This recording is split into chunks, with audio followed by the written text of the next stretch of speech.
It's all about fishing. It's all about hunting. It's all about the great outdoors.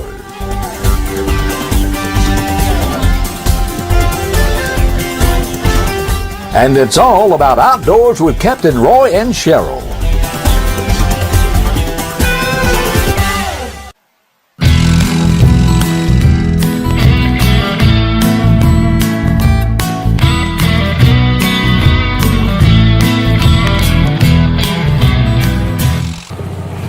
John Farr? Yes, sir. Cold this morning.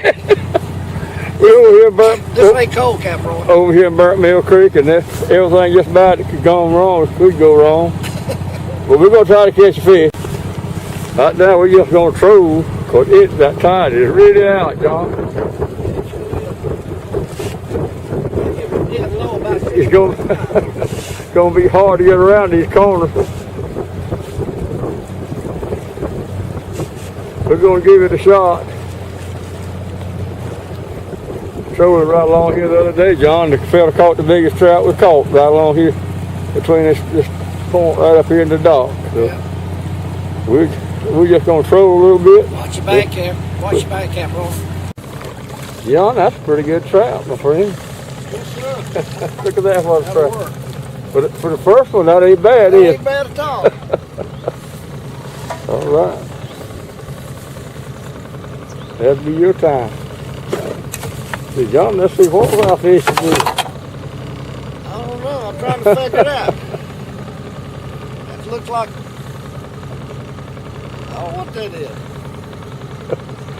That is Arkansas shad glue. Alternate shade glue. Okay. I believe that's what it is. Anyway, there's the trick in it. He'll measure one.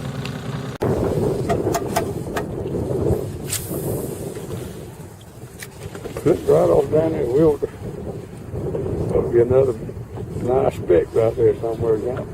You know what I remember about old Tom, one thing, he fished, well, he got a fish on. The first thing he would do was release his drag and hold his drag in his finger. He said, you don't ever know how big that fish is. And he don't know how tight to adjust his drag. So when he got a fish hit his bait, he'd take that, release his drag and just drag it with his finger until he found out how big he was. I know he booked the trend of bass fishing because he only fished with a spinning reel. That's all he fished Yep. with. That wouldn't use casting knife with. And now, is that why he won the Bass National Championship, didn't he? No, he won 2 or 3 national championships, national tournaments, yeah. But he never did win what they call the Bassmaster Classic, but he was, the fact of the matter is, one of the first tournaments I ever fished, I really found fish, and on the way to my fish, I sunk my boat. Lost everything I had in the lake, in Lake Kissimmee. Oh. And Tom Mann won that tournament. Is that right?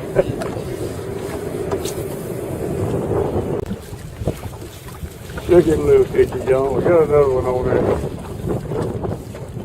Come off right at the boat. Hang him around there, John. That's a pretty good trap. Not bad. Not bad.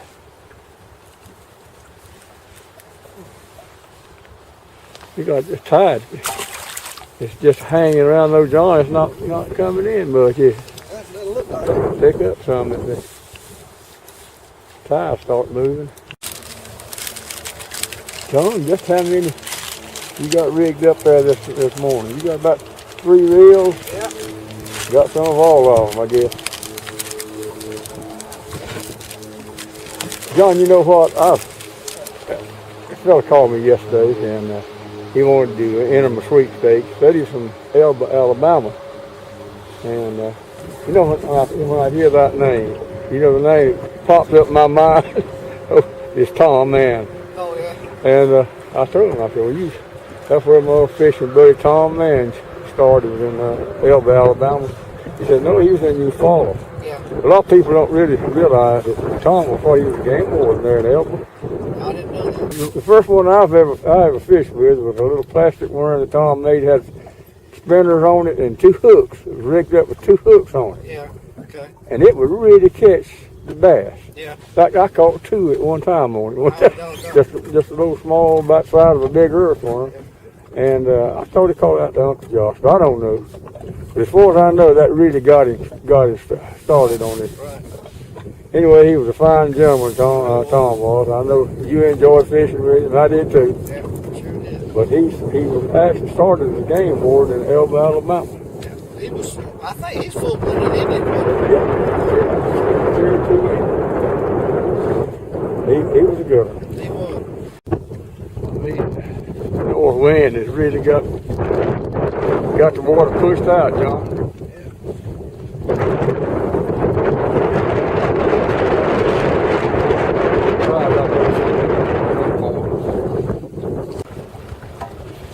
John, have you ever seen any more seagulls than that in one place? I have. I ain't never seen that many before. I don't believe I have either.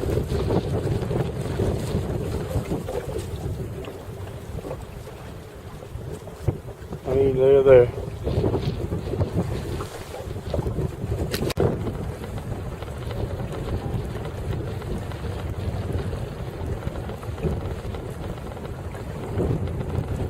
It don't look like they're feeding on anything. It looks like they're just sitting there. Just sitting there. Just sitting there resting, I guess, John.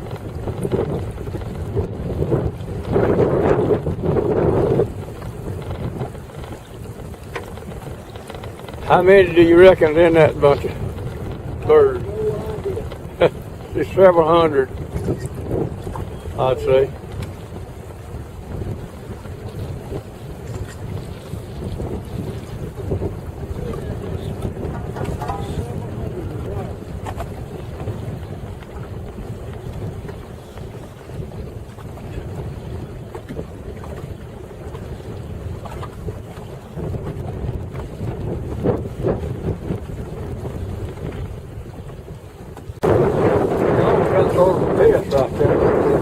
You know, this is where we caught one earlier, right just about the same place here.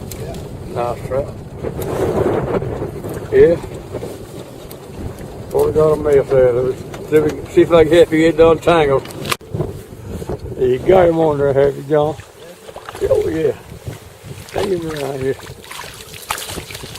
Yeah, man. Got him? Yeah, I got a picture of him there, John. John, you about to catch up with me now. Yeah, I think so. Yeah. That's a beaver. Yeah. Got a beaver over there.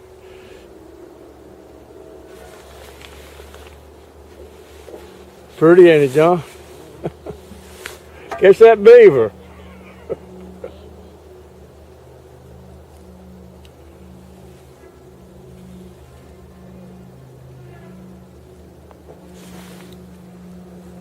I got it in. Got the camera on it. John, you got the net back there now. That's all right. I'm not worried about that. Pretty good. Hold on, let me get the net, John. There you go. Bring him up here now.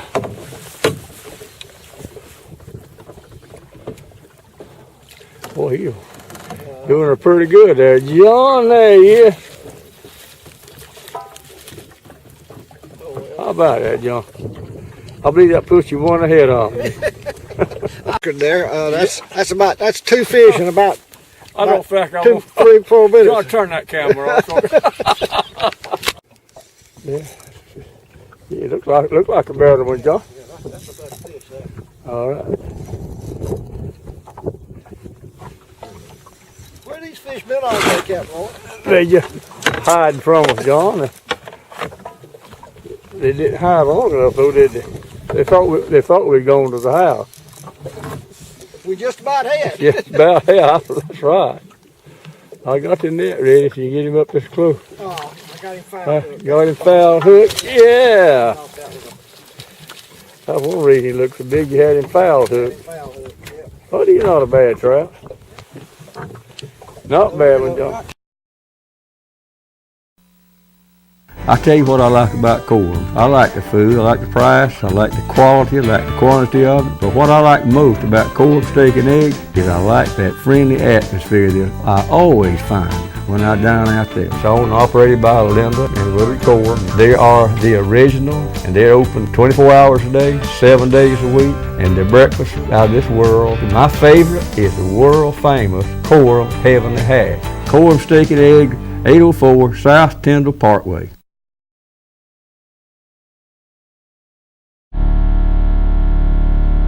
DOA Lures, the unfair advantage. Mark Nichols molded the world's first plastic shrimp at his kitchen table in 1989. Today, DOA Lures offers 4 sizes of shrimp in 54 colors, along with a complete line of lures for both inshore and offshore use, as well as freshwater. And what I like the most about DOA Lures, they are American made. DOA Lures available at your local tackle retailer or go online at doalures.com. Southern Outdoor Sports, just off the Circle on Hartford Highway in Dothan. We carry a large selection of guns, ammo, and reloading supplies, from ground blinds, tree stands, camo clothing, and boots. For the fishermen, we have freshwater and saltwater tackle, rods, reels, and a large selection of lures. We are a dealer for Bimini Bay, Under Armour, Sims, and Orvis Clothing. We are also an authorized dealer for Browning, Benelli, Big Green Egg, and Liberty Safes. Outdoor specialties since 1969.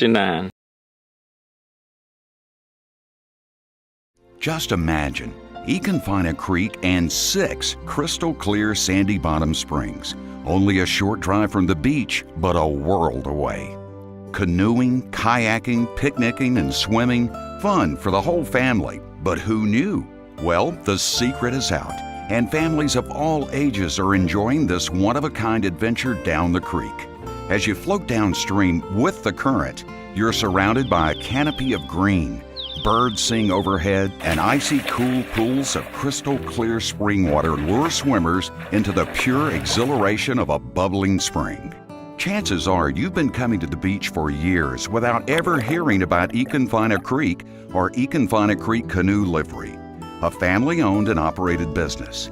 But this easy-going addition to any vacation itinerary will create long-lasting memories of an adventure everyone can enjoy. No experience is necessary, and everything is included. Your kayak or canoe, paddles, and life vest too. And though all good things must come to an end, this journey ends perfectly with a shuttle waiting for your return upstream. And just like that, you're safely on your way back to the beach with a pocket full of photos and some unforgettable memories. Every vacation is more fun with Econfina Creek Canoe Livery, and thousands of paddlers can't be wrong. So enjoy the serenity of it all and sit, float, swim, and picnic on Econfina Creek, the world's most natural wonder. Econfina Creek Canoe Livery is located 1 mile north of Highway 20 on Strickland Road, midway between Highway 77 and 231. And good morning, this is Captain Roy. It's sure good to have you aboard this morning. We're outside again at the Bear Creek Lodge, and I hope you enjoyed that fishing trip. Cheryl, I tagged along with Cheryl and John for John was in town, and Cheryl wanted to go fishing, and so I asked could I go along with them. And hey, we had a good time. I tell you, Cheryl did a great job of producing that part of that fishing trip. I hope you enjoyed it. Next on the program, we've got a problem here. Probably all of you have heard that oysters are scarce in the bay. And not only here, but Apalachicola, and I don't really know why, but the oyster population depleted such.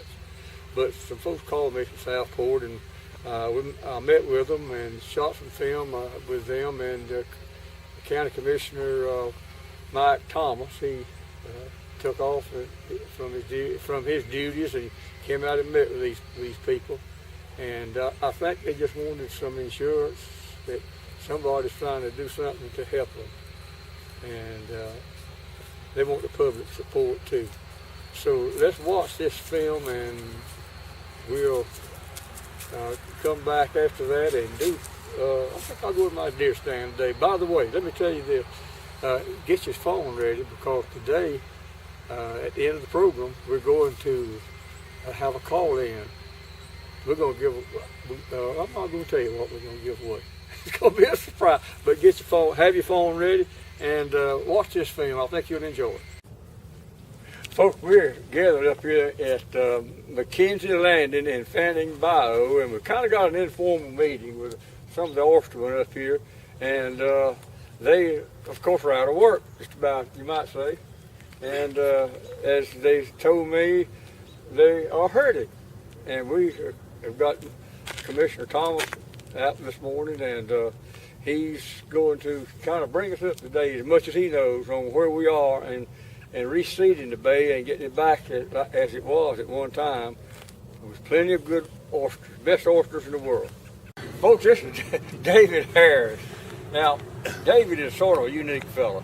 You've heard people say he lives in the woods or he lives on the water all the time. Duck Dynasty. This fella right here lives on the water all the time. Lives on an island. Yes, sir. I call him Gilligan. He lives on Gilligan's Island. Anyway, folks, this is not. I want to get real serious. David called me last night, and David, why did you call me? We have a problem with our oysters being dead, and we need some help to rebed our oysters in the bay, because the oyster is what cleans this bay and purifies the bay. It's the reason why fish ain't here and the oysters are dead. We're trying to get government grants. I live with the Oysterman Association. I'm with Southport Oysterman Association, and there's only like 8 of us in it, I guess. And we got to have something to work on. But my main concern is the oyster is what filters this bay. It takes the toxins out of it, and that's what keeps fish thriving. And it also keeps people paying their bills, don't it? Oh yes, sir. That's what I want to talk about today. We're starving.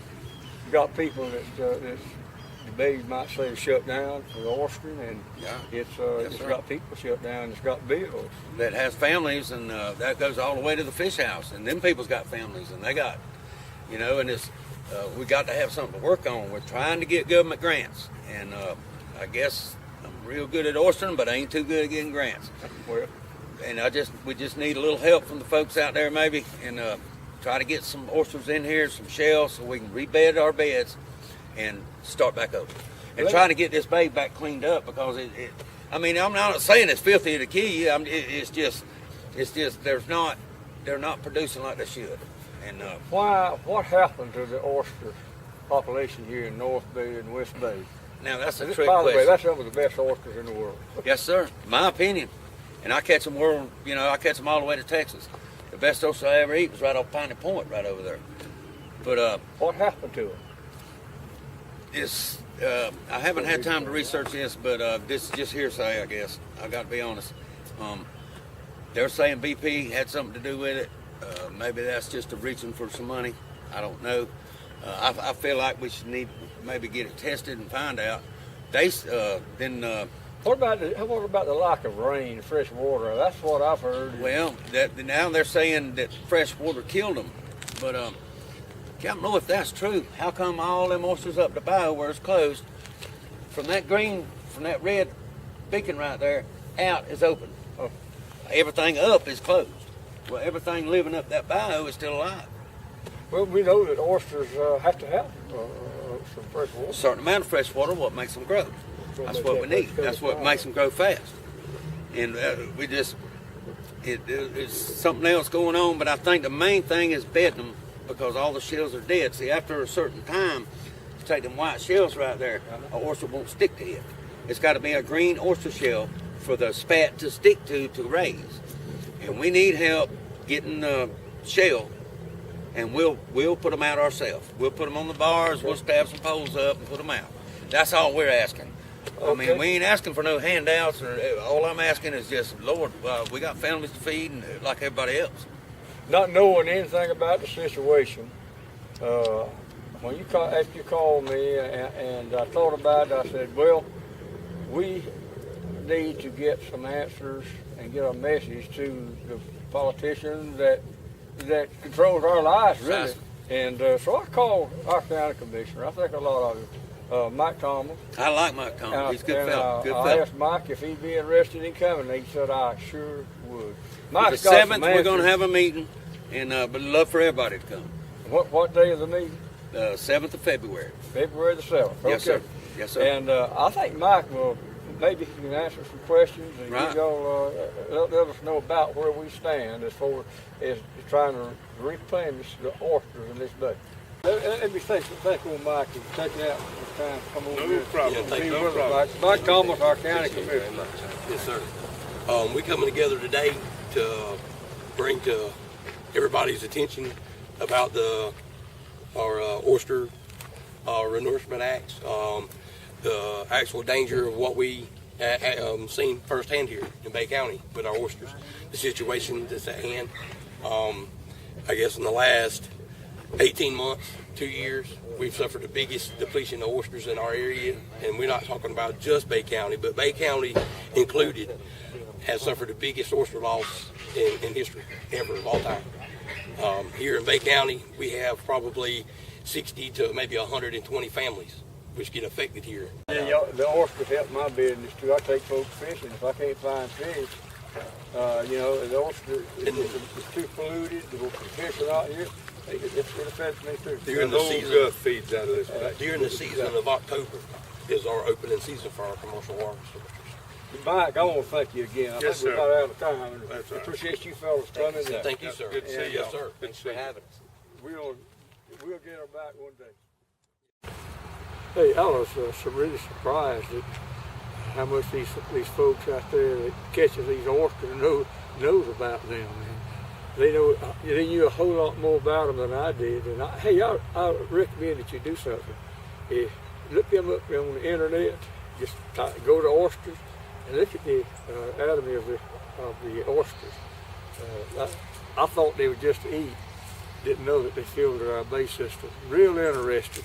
And next, we got some deer pictures. Deer are moving. Folks are, everybody but me is taking some big bucks. And they are beginning to move. They're rutting. And I got some pictures here. First, Fred O'Neill. He sent me a couple of pictures. He got a picture here of a 10-point that he killed in Calhoun County. And also a picture of an 8-point. This is Fred O'Neill killed both of these. Thank you, Fred, for sending me the pictures. And cousin James A. Buchanan. This is a picture that his son Gary sent in. And he said Gary made this comment. I hope I'm as active as my dad at 85. James, this is a fine 10-point, 8-point buck. Don't stretch him too much. But he's a fine deer. I don't know where they killed him. They didn't tell me, but he's a good buck. Folks, you don't have to really kill a big buck or even kill a deer to go out and enjoy sitting in a deer stand. Now, I enjoy it, whether I shoot anything or whether I don't. You want to know the truth about it, I have shot one that gave me plenty of meat, and I don't really care anything about shooting another, but I just left to go sit in my deer stand. And there's no telling what you're out to see. So watch this. I think you'll enjoy it. And we've got 2 or 3 places where we've thrown out an oyster shell. Somebody might want to wonder why in the world we put oyster shells up here. We're not just making a trash pile. Believe it or not, turkeys, especially the hens, and especially around nesting time, hens come here and pick these oyster shells, and they get the calcium, and that strengthens the hulls on the egg shells. We used to do it for our chickens. They used to always, some of those chicken farmers, and they was gathering the eggs, would throw oyster shells out and you can buy them, I think, ground up little pieces, but the turkey hens will come here and pick those shells like those hens used to pick them around there on the farm to strengthen the egg shells. What do you expect from your lawn this year? Now, during Kubota's Great Expectations sales event, you can get a great deal on the all-new Kubota Commander zero-turn mower. With Kubota, expect professional performance and a full 4-year, 300-hour factory warranty. Raise your expectations about your lawn with the Kubota Commander. Now for a special introductory price of $44.99 with 0 down and 0% financing for 36 months. See and save on all Kubota tractors and equipment at Soul Tractor today. Be one of the first in this area to experience the pleasure and great fun aboard your new stylish Sun Chaser. Sun Chaser has come south to Joe's Motor Service in Hartford, Alabama. Powered by Suzuki or Honda outboards, Sun Chaser will be a new and popular addition to your lifestyle. From the change room to live well to abundant storage and comfort, your Sun Chaser will be a big hit with your family, friends, and fishing partners. Ramp up the fun in your life. See the selection and sizes only at Joe's Motor Service, Hartford, Alabama. I really enjoy doing that. I want to remind you to visit my website. Very easy to go to, CaptainRoy.com, and you go to the website, and there's all kind of information on that website. And we're going to be talking some more about some of the things that you can pick up on my website, and encourage you to join the sweepstakes.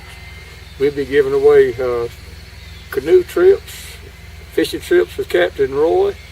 We'll try to give something away or have a call in every week. So you got to stay at the end of the program to find out about it. And to enter the sweepstakes, simply you can call me at 850-722-9382. 850-722-9382, or I'd rather you send me an email at outdoors@CaptainRoy.com.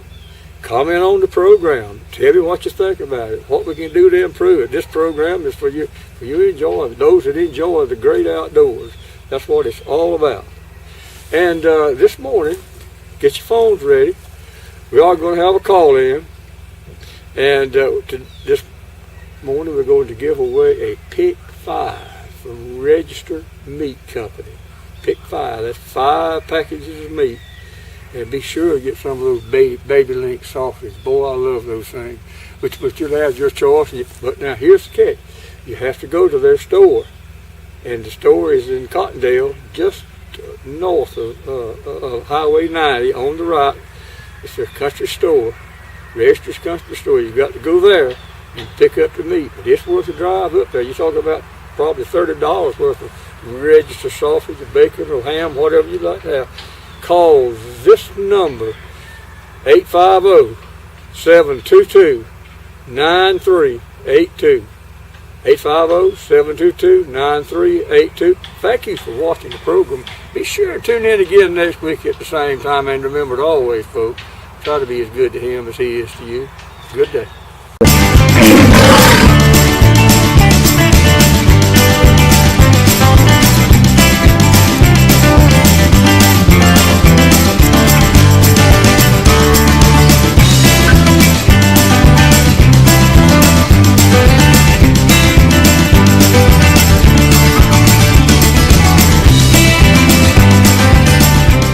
It's time to wrap it up and go to the barn. Tell me about it. Oyster depletion in the bays. The oysters are dead. This is just North Bay. It's all bays. You ready?